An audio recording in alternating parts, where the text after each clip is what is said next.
Hey, everybody, and welcome back to the Growth Class. I'm your host, Phil Masiello, and today we're diving into the world of CPG innovation and market disruption. Our guest today is a founder, looked at the massive multi-billion dollar flavored beverage market, and he saw a problem.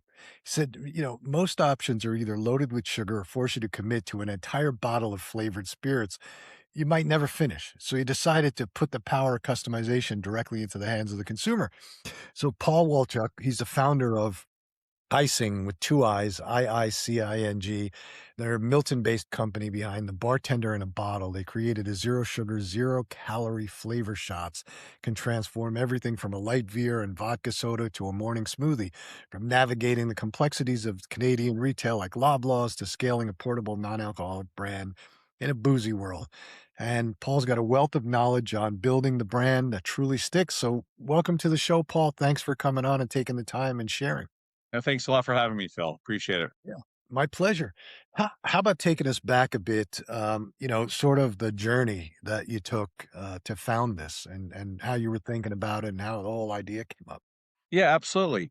So I don't have a background actually, ironically, in CPG up until the most recent years, but I was a packaging guy for many years. And I spent a lot of time in the packaging business selling to the breweries. And so I got to know the breweries really well and understand sort of that, sort of the alcohol beer space, if you will. Then we got a co-packing company. A couple of us opened up a co-packing company, and we are doing a lot of stuff for Anheuser, InBev, Labatt's up here, and we were co-packing lots of Shock Top at one point, and so all the flavored beer. And what ended up happening is every Monday the trucks would roll in with all their flavors, and one was missing. And so after a bunch of weeks, we kind of said like, "What's going on?" The stuff would show up, and it's like late. We can't pack, 3 out of 4 kind of thing. You got to wait for the whole thing to show up, and they had a problem running it all the time. And so we hate running this stuff because it clogs up our lines and it just is a pain in the butt. So we started thinking, well, why don't we just make and at that point, meal was in the marketplace. We said, well, why don't we just take the meal model that I do for water and let's make it run for alcohol? And that's what we did. It's fantastic. So, you know, um, walk us through sort of the evolution of the offer because you started out with one focus and then you shifted, I think, if I'm not correct, or you expanded the market, if I'm correct. Yeah, so when we started, we were kind of focused on like sort of only beer because we were packing lots of beer. So we said, well, let's try to flavor our beer. And so in the course of doing so, we had to find a flavor chemist, if you will, that we sort of matched all the things that we want to do. We had a bunch of different iterations to go about doing it. And then along the way, it all of a sudden, vodka sodas started to become really popular. And someone said, why don't I stick this in my vodka soda, make an RTD out of it? And we thought, well, okay, let's give it a try. And it worked really well. Then we started realizing it not only did beer or vodka soda, it ran through the gamut of all the different alcohols. So whether it was tequila or rum or gin, it didn't really matter. Then we found out it worked in wine. Then we found out, well, it works really well in water. It works well in soda water. It works well in juices. We even have people put it in crappy tasting medicine to make it taste better. Now it's not like we're not going after that market per se, let's say, but we've tried to go off the alcohol market because really nobody's out there really doing it the way we're doing it. So that's the reason why we went and did that. So that's part of our challenge as well, just trying to introduce people to how to use our product in that way. People know how to do it in water, but people aren't familiar enough to do it in the alcohol section, if you will.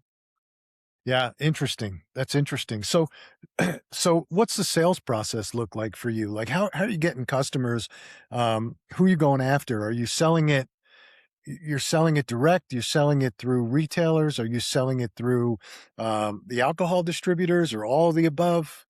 So a little bit of a few different things, I guess. So we're mainly in Canada right now. We are trying to break into the U.S., and that's sort of one of our challenges as we move forward. But we got an opportunity some years ago to get into the Loblaws chain, which is the largest grocery chain in Canada. We had a connection, and ultimately it took 2 years to finally get in for a bunch of different reasons. But we went and met the girl that was in charge of there. And the first time, like whenever I do a sales call and I'm in person, I don't talk. I just say, you just got to try it first. And when people try it, all of a sudden their eyes light up and they go, now I get it. And so she said, we got to have our product in the store before the end of the month. And next, but it took 2 years later. So we got a really good opportunity to kind of go really, really wide with a lot of store distribution. We're just not very deep in a lot of stuff because of our marketing that we have to sort of set out there. But the process is really, we've been doing that. We're trying to go sort of take a step back and try to go with some of the local places, because in Canada, how they sell alcohol is a little bit different than they do in the US typically. Not so much beer and wine, that's changed, but the rest of it. So we're trying to go after some of the smaller liquor stores across the country, out of Ontario. That's where we're based out of, to sort of get some traction there and get some learning, so we can actually sort of post that and take that to like some of the bigger chains and say, listen, it's working here. Let's try this in your stores or your chains down in the US. Well, it's all controlled in Canada, isn't it? Is it are It is to a certain extent. So every province kind of works a bit differently. Out west, it's a little bit. It's like, for some reason we got our traction. Even with the Loblaws chains, we have better traction out west than we have locally here in Ontario for some reason. And I'm not sure exactly the hundred. I'm not 100% sure for the reasons why, but we kind of think it's because a little bit less choice, and people, their advent to try new things and stuff like that are a little bit greater out west than they are sort of locally here. But you are right. It's a little bit more controlled. The LCBO here in Canada, or in Ontario, I mean, they have our stuff. They love it, but there's not. They say that we're not ready for you. We're too slow to move, and it's going to take a while for us to be able to sort of offer your product the way it should be offered. So we're hopeful, but I don't know if it's going to happen this year. But hopefully, within the next little while, we can get in there at some point in time. what about the States? Are you moving into the States? Yeah, and so we've made we've tried to make some inroads in there, and it's funny. Even the same thing with some of the liquor stores. We've actually had some meetings with or some calls and meetings with a few of the bigger guys, and for some reason they kind of keep likening us to like the meals and the water enhancer guys. So I think at one point some years ago they all tried to get in there as well at one point, and then they didn't really work that well. And so every time, when we have these calls with them, they go, "Well, we've tried this before; it hasn't worked well." We said, "Well, but you haven't tried us." It's like it's no different than a bottle of wine. You can spend $10 or $30 on a bottle of wine. One tastes one way, and one tastes a different way. All products sort of lay out that way. We said, like, the reason why it didn't work is because it doesn't work well in alcohol. People may use it, but they didn't have a choice. They don't know about us. Once they try us, we have like this 80 or 90% pickup when people sample. So it works really well, and we have repeat customers. So we kind of say to them, listen, you got to give us a shot in there. And once they try it, they'll kind of go, oh, now I get it. Because we've had lots of like people that have used meal and a vodka soda, let's say, and they go, well, how are you different? And I say, you just got to try it. And as soon as they try it, they go, okay, now I get the difference. It's completely different. So it's more of a sampling thing, and that's really where we find that when we do that, we get such great pickup because people's eyes open up so wide when they try it. They go, now I get it because it tastes really good. But it's not strictly for alcohol. It's not. So we kind of focus on that area, but we've also, because of the advent of like, as everybody knows, drinking is sort of declining. It's still a multi-billion-dollar industry, and it's still lots of room to play with what in terms of where we're trying to go. But because people want to do mocktails or drink less, so you can make a mocktail out of our stuff as well. So if you choose to use either non-alcoholic alcohol to make your drink, or just put it in, say, a sort of sparkling or soda water, you can make yourself a pina colada without the alcohol easily enough either way. Yeah, that's interesting. I was just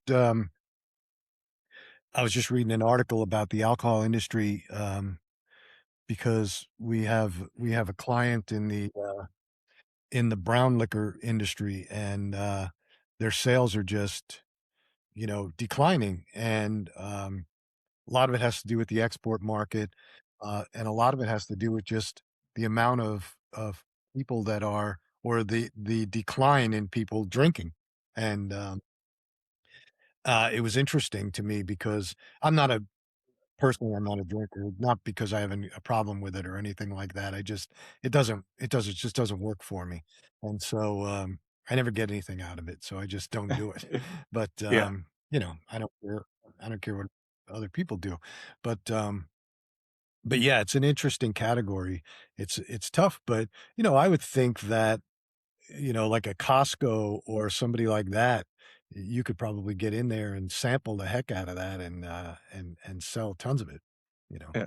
Yeah, so everybody always says to go to Costco, and what the one thing I've kind of learned, and we haven't tried it yet, and the only reason why is this because Costco is a bit of a proposition in terms of, so you got to put a multi-pack together, and so and that's one thing. So if it sells through, then you're laughing. If it doesn't sell through after the 30 days or 60 days, you're taking it all back.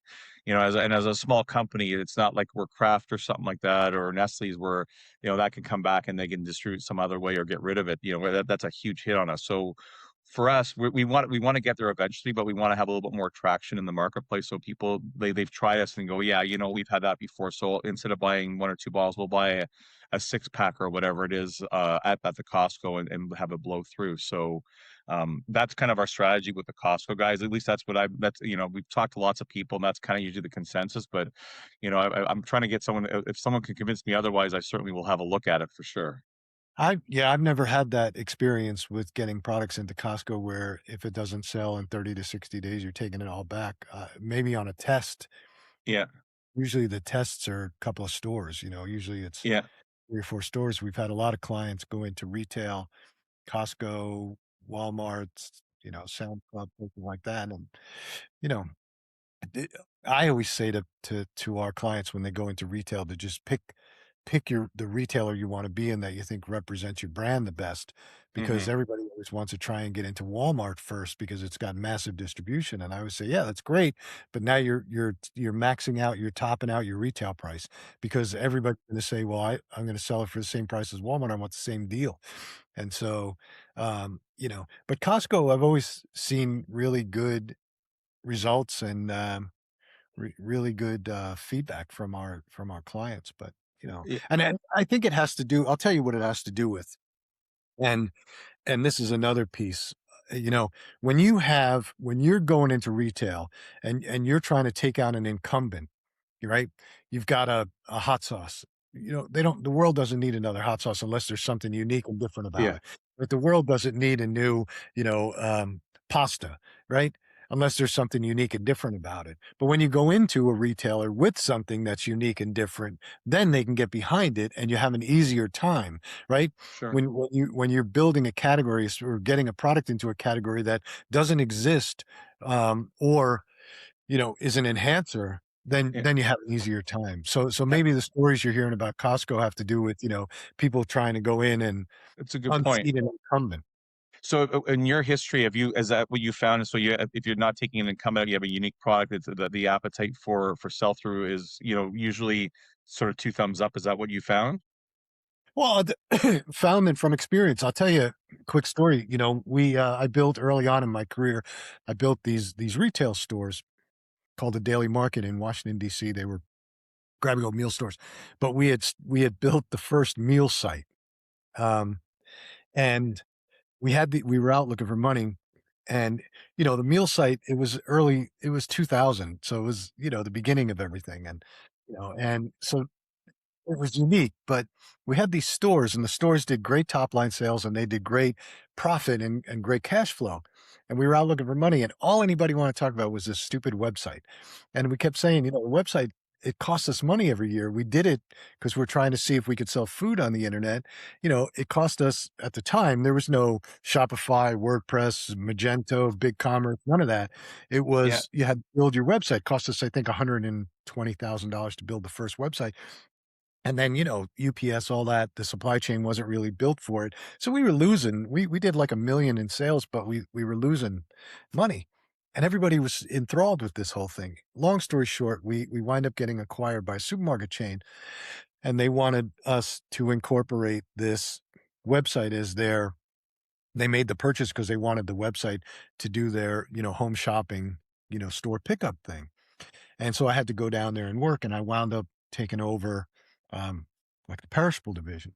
So I had all these buyers, and I had some experience in retail prior to that. And what I, and when people came in to sell their products, you're sitting there evaluating with the buyer and the merchants these products, and you sit there going, well, like, okay, this was sort of the process, and it works everywhere. I mean, it's the same process everywhere. A guy comes in, you're the buyer, you've got this amount of shelf space, right? And it's taken up with all your products. And today how much gross profit per square inch that space is delivering. So now a guy comes in and he says, let's just say that this is the snack category and I've got, this much space for popcorn. Guy comes in with a new popcorn. Okay, well, I know what this delivers for me every week. So now you're coming in and saying, okay, I want to replace that brand with my brand because I think my brand's better. But you don't really have much history, right? I Yeah. have nothing to go on. I don't have your product. So now I have to protect myself because I'm saying, okay, if I put your product in and it doesn't sell, right? Not only are you going to take it all back, but I'm going to charge you slotting because I'm going to protect my gross margin because I'm not going to put my job on the line for your product, right? And then what are you going to do to sell your product? What are you going to do? And so everybody always comes up with a great marketing plan with these great spreadsheets. It's going to sell the hell out of it.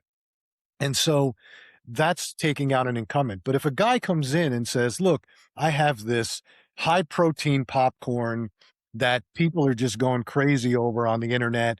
We're selling, 10,000 a week on Amazon. We're selling, on our website. Now I got something to go on. I have a category that I can slice out a piece of the pie and say, okay, we're not in that business. We don't have a high protein popcorn with all these flavors. So it makes it easier, right? And then Yeah. from my other experience in beauty products, when we developed a line of beauty products, Raw Essentials, which I think I told you about. We Yeah. sold, we started it on the shopping channels, which gave us, national awareness here, Canada, and in the and overseas. And so then the retailers started coming to us, Ulta Beauty, Sephora, etc. They wanted the product in. And so we were able to, because we made all this noise and because we built this awareness and did our marketing, we didn't have to. We were sort of absolved from paying slotting and rebates, discounts, accruals because we already built the brand, and it was different. It was unique. It was a raw skincare line, which nobody had. So it was a lot easier. But yes, I think that to answer your question, what I see is that even for our clients, when you go into retail and you have a product that it's a me too product, you're trying to unseat the incumbent, then yes, it's going to be a tough road. When you've got something unique and you've built awareness and you've done your job from a marketing perspective, got a much easier chance. Yeah, no, you know what? I agree 100%. And I guess on that, because that's what we try to sort of pitch is that we're creating a new category. So we're not stealing from anything that's already out there. We're actually adding on top of. The one challenge, and maybe you can help answer this as well, is some people they get challenged with trying to understand, well, so where am I putting you? What is that like? So what does that look like? Because I know, for example, you talk about popcorn, depending on where it is, where am I sticking you now? Am I sticking you in the pop section or somewhere else section? Because I don't know what you have. And for us, but that's exactly what we try to do, and that's exactly why we got into Loblaws. We had another use category is that everybody knows what to do with it in water, but we're going to get the alcohol drinker coming in there as well. So now all of a sudden you're going to have that category that's worth X number of dollars. It's going to grow by something because now they're coming there not only to grab some water enhancers, but they're going to come grab some alcohol enhancers because that's how we promote our stuff. And if they want to use it the other way, they can as well. But it's going to grow the category as an overall. Where's Loblaws putting it? Which category? In with beverages? So right now we're in a couple different spots. So right now they put us in the water section, which is where we didn't want to go, but we didn't have much of a choice. It was our first foray there, and like I said, I wasn't a CPG guy. We were happy to get in. So it's like, yeah, sure, we'll take whatever. And so we're slowly trying to morph to get out of that section to get us more in where the mixers are. Because again, in Canada, a lot of Loblaws will sell beer and wine. So we kind of want to be near that section. And usually what happens is they always put the mixers and the non-alc is usually next door right beside it typically. So if we can kind of be next door, neighboring or touching it, then all of a sudden the connection model it helps us a lot. Like we were in Metro before, but we're getting back into Metro this summer with an in and out program. And so we're putting a displayer in and really like again, they have their mixers are right beside where the beer and wine is. We're sticking a display like right in sort of on the crossroads of those two sections and saying, hey, stick our stuff in your alcohol or your drink, and it'll give it some good flavor. So that's kind of what our messaging kind of sort of relates to and stuff like that. Yeah, I mean, I think I think the United States might be an easier market than you think because there's not now, you're 100% right. There's people out there that are going to say, "Oh, we tried this before." Those people, you just walk away because Agreed. they they're never going to have a positive attitude about it. But you've got places out there that they can see it, um and it may be in a channel that you don't even think about. I mean, we have so many different channels rather than the traditional like liquor store world or the traditional supermarket world. And then, even picking and choosing which supermarkets you want to be in, because, you've got really progressive supermarket chains like the Wegmans of the world and the Costco's of the world. And then, you've got the ones that are not so progressive. So, Was and so one of the other things, and I completely agree with you. So we keep pursuing that. So it's like, it's like everything else in sales. You talk to 100 people to get 10 people that may be interested and get two to say yes, or whatever the math is. But it's not about the no's, it's about the yeses. Because even when people say no, it's no different than what you said earlier. They want to protect themselves. Buyers are, it all yeah, depends on if the buyer's 25 or 55. Their edict is a little bit different. What the store is doing, want to protect themselves, how inventive are they going to be moving forward and stuff like that. sure. But one of the other things that's, when you mentioned about the brown alcohol, so as the alcohol industry is declining to some degree, but one of the things that we're trying to do as well is try to partner with some of these alcohol manufacturers and bottlers, because of that we're trying to say, listen, you know what, here's another usage case. We're giving your customer, so whether it's a bottle of vodka or whiskey, it doesn't really matter, but let's just use let's say vodka or tequila. Add one of our bottles to with your offering, because now all of a sudden your customer now picks it up, because no one drinks vodka typically straight up. Like, I'm not, for the most part, someone's adding something, whether it's a lime, orange juice, cran, like whatever. Someone, don't get me wrong, someone will do shots or whatever, but for the most part, 90% of the people are adding something to that. And even now with tequila being huge on the last, I don't know what to call the last 5 years, everybody's coming up with a tequila brand. So it doesn't matter, every celeb out there, or rock star, or whoever, comes up with these tequila brands. And don't get me wrong, they're really good. Some of them are really good. But again, you want to make a tequila sunrise, just, use our stuff, and you add some soda water, orange juice, and use raspberry, grapefruit, cherry. And it's the best tequila sunrise you'll ever have. But switch out the alcohol. But back to my point about the alcohol is that, we're trying to say, listen, you're declining. Want to give your customer an offering that say, hey, listen, these guys, whatever brand it is, here's an automatic fit. And yeah, can they use it in anything else? 100%. But you've given them an excuse to use it with your brand. And all of a sudden, someone's going to remember who you are, because you're the one that offered another idea for them. And so it's all about Yeah. incremental sales. And if you can give someone an excuse, whether they're 21 years old, excuse me, or 55 years old, all of a sudden they go, hey, honestly, I've never seen this before. Let me give it a try. And when they go back to the store, they're going to associate your brand with the icing product, and they're going to pick it up again because they seem to be more innovative. And so, it's not 100% working flow through, but if they picked up another 5% on sales because someone grabbed it because icing was attached to it, well, that's a huge market, because these guys are doing millions and millions of dollars. So if someone has a reason to do it because it's something different, that's a great way to pick up that product. Because again, back to the thing about, the drinking is changing. People want, what we've found is, people want creative experiences with this stuff. So instead of maybe 20, 30 years ago, the 25-year-old having 10 or 15 drinks on a Friday night, maybe they have two or three. But they want the two or three to be memorable. So, in that sense, they're looking for some euphoric, wow, look what I had. But if they're going to have one, they go, I want what I want, and I want to create it the way I want to create it. So, and it's no different. You see that in the marketplace these days, whether it's cereal or any beverage, what's a soda. There's a million flavors, a million options out there. 20, 30 years ago, you had Coke, ginger ale, and Fanta or whatever. Had 4 or 5 different flavors of pop. Now you go, there's 1,000 different flavors, and you go to the soda category. It used to be just club soda and tonic water. Now, like, you can't even count how many different categories there are. All we're saying is, don't buy them. Just add it when you want to. It's convenience. Oh, you're 100% right, and partnering with, one of the liquor brands would probably be beneficial because it'll differentiate them. Yeah. I remember, you know, talking about something memorable, and when people wanna drink it, they may only have 1 or 2, but they want it to be memorable.